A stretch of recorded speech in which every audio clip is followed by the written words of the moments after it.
Muy buenas amigos míos, ¿cómo están? Yo soy Juanse Rodríguez y bienvenidos al blog de Juanse. Sí, el único canal en donde no paramos de hablar de noticias de mierda, pero pues como decía una amiga en Facebook, este país parece estar construido sobre un territorio, un cementerio indígena. Entonces es inevitable que en ese país no dejen de suceder cosas malas porque posiblemente esté maldito.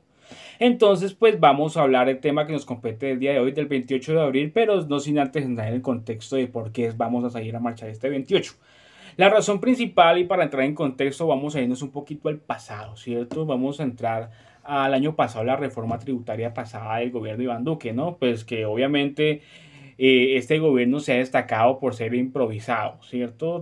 Porque la economía naranja es una improvisación, porque no solamente llevábamos una o dos reformas tributarias en 3 años, llevamos tres en 3 años. O sea que por cada año han habido tres reformas tributarias con la simple excusa de hacerle pagar menos impuestos a sus amigotes. Pero como tal, la reforma tributaria no solamente pues clavó más productos con IVA a la canasta familiar básica el año pasado, ¿no? No, y pues obviamente era lógico que lo iban a hacer porque estos tipos siempre buscan la manera de meterle la mano al bolsillo al ciudadano a pie, a la clase media, en vez de cobrarle más dinero a los que deberían pagar más dinero de impuestos. Entonces estamos hablando de que esos tipos dejaron de recibir más de 54 billones de pesos por la reforma tributaria pasada. Eso significa que ese gran hueco fiscal es culpa de ellos y esta reforma tributaria pues nos piensan meterle el dedo al culo en el simple hecho de que como no son capaces de reconocer su perro error, esos tipos lo único que hicieron fue, bueno, entonces pues hagamos otra cosa, weón.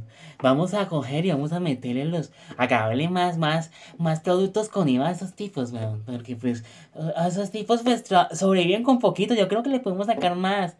Oiga, Sarmientáculo, venga, que yo no le voy a cobrar tanto, venga, venga. Entonces eso fue básicamente lo que han hecho para tratar de sustanar ese hueco de 54 billones de pesos que dejaron de recibir el año pasado. Entonces llega el ministro Carrasquilla a decir que no, que estamos quebrados, ¿cierto?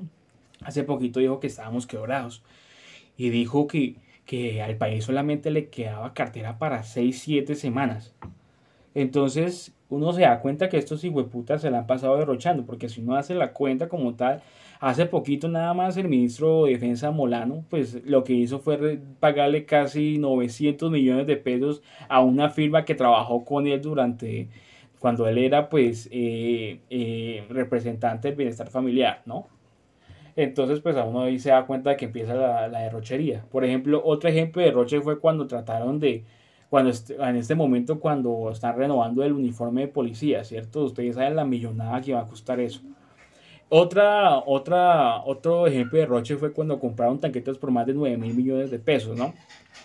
Otro tipo de derroche, y menos mal que se los tumbó el tribunal de Cundinamarca, era prestarle más de 300 millones de dólares a Bianca para evitar que se creara una empresa que ya no es nuestra, ¿cierto? Y que obviamente pues estaba en bancarrota y que no tenía pues obviamente una base sólida para que nosotros le prestáramos ese dinero. La única base sólida que tenía el gobierno es que la hermana era presidenta de la hermana de Iván Duque, pues era presidenta de esa empresa. Entonces, pues uno ahí se da cuenta que esos tipos solamente gobiernan para ellos. Entonces, pues, después de todos esos ejemplos que yo les di de Roche, es imposible no pensar cómo este país no está quebrado.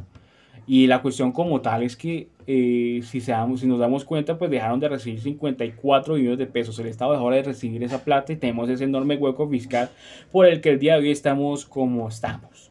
Con una nueva reforma, no, perdón, toca llamarlo de manera eufemísmica. Estamos con esta reforma social sostenible, weón. Entonces, una de las características principales de esta nueva reforma social sostenible, weón, es que esta reforma social sostenible, weón, lo que busca es grabar otros productos más de la canasta básica familiar, como el café, como el azúcar, como la sal, como la harina, como las carnes frías. Y los tipos dicen, ah, no solamente las carnes frías, los huevos también, aunque ellos digan que no, el problema es que como también planean subirle pues impuestos a la gasolina, ¿cierto? Y grabar con más IVA la gasolina, pues obviamente toda esa cadena comercial pues empieza a encarecerse, ¿cierto? Entonces es un eufemismo de que no le van a subir impuestos a eso, ni tampoco que no van a subir de precio. Ahora bien, algo que compete a la gente pues que vive en un estrato mayor, ¿cierto? Que son estratos 4, 5 y 6. Agárrense porque obviamente les van a subir los impuestos a los servicios públicos a ustedes. 20% de IVA a los impuestos públicos de ustedes. Y a los que son creadores de contenido, a los youtubers, a lo que pues aspiro yo que este canal pues monetice un poquito para tratar de un poquito de autonomía comercial, autonomía monetaria. Y es que van a grabar un 20% a la actividad económica que hagan los influenciadores, lo que hagan la gente que trabaja haciendo contenido para plataformas sociales, ¿cierto? Y es un IVA de 20%, entonces a mí me gustaría saber en dónde están los youtubers famosos de ahorita hoy en día que no se pronuncian sobre esta vaina. Pues obvio, como esos tipos no ven más allá y no les interesa la política, pues obviamente no les va a interesar este tema, pero igual van a sentir el golpe. Y cuando yo hablo de estrato 4, 5 y 6, no estoy hablando de capitalismo, ¿no? Porque pues obviamente la mayoría que vienen de estos estratos son pequeñas y medianas empresas que por culpa de la pandemia y por culpa de que este gobierno pues decidió darle todo ese dinero, creo que fueron como 14 billones de pesos que le dieron a los banqueros de este país supuestamente para aliviar la carga tributaria, aliviar la carga en temas de deudas en este país, en vez de haber puesto en circulación ese dinero, en vez de haber dado pues una renta básica, lo que hicieron estos tipos fue darle toda esa plata a los banqueros y fueron los más beneficiados de esto. Mientras que las empresas pequeñas y medianas pues estaban quebrando. En este momento hay más de 100.000 empresas quebradas por culpa de la pandemia y ese gobierno no les importa un culo. Entonces, pues, perdona, es que estoy algo exacerbado por esta vez. Estoy tratando de hablar de una manera tranquila y sin tanta vulgaridad, pero es imposible tratar de no enojarse con estos hijueputas. Pero la razón como tal es esa, ¿no? Entonces, pues yo creo que este 28 de abril no solamente para, para salir a marchar por en contra de la reforma tributaria, ¿no? Sino que pues obviamente uno se pone a pensar, ¿no? Y uno empieza a tratar de entender cuál es el concepto de igualdad y de equidad. Obviamente pues la igualdad es un concepto de un concepto basado en un sofisma, ¿no? Es imposible que todo el mundo esté igual. Pero lo que sí podemos hablar de equidad y en temas de impuestos, ¿cierto? Los ricos podrían pagar más impuestos, pero como este gobierno trabaja con los ricos, obviamente pues ellos van a pagar muchísimo menos y los que les va a tocar pagar más va a ser a la clase media de ese país, a la clase media que genera empleo, a la clase media que se levanta todos los días a trabajar. Entonces pues es importante saber eso. Y cuando yo hablo de los ricos de este país, no estoy hablando de la gente que viene de Sato 4, 5, 6, no. Yo no estoy tratando de echarle mierda a los pequeños y medianos empresarios, eso téngalo por hecho. Cuando hablamos de capitalismo, estoy hablando de los dueños de los sistemas de producción, de los medios de comunicación, ¿cierto? Esos son los verdaderos capitalistas, no la persona que tenga su puestico por ahí. Entonces, ¿cuáles son esos grandes capitalistas? Sarmiento Angulo, estamos hablando del grupo empresarial antioqueño, estamos hablando de la Aldea Lule, estamos hablando del grupo Gilinski, los dueños de Postobón, los dueños de los bancos, esos son los dueños de los medios de comunicación también, esos son los verdaderos capitalistas y son los que, no, los que debían pagar más pero pagaron menos y ahorita tenemos este enorme hueco fiscal.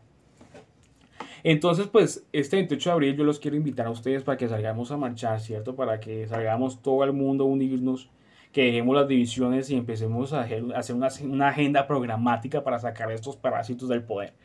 Una agenda conjunta, ¿cierto? Y no solamente para protestar en temas de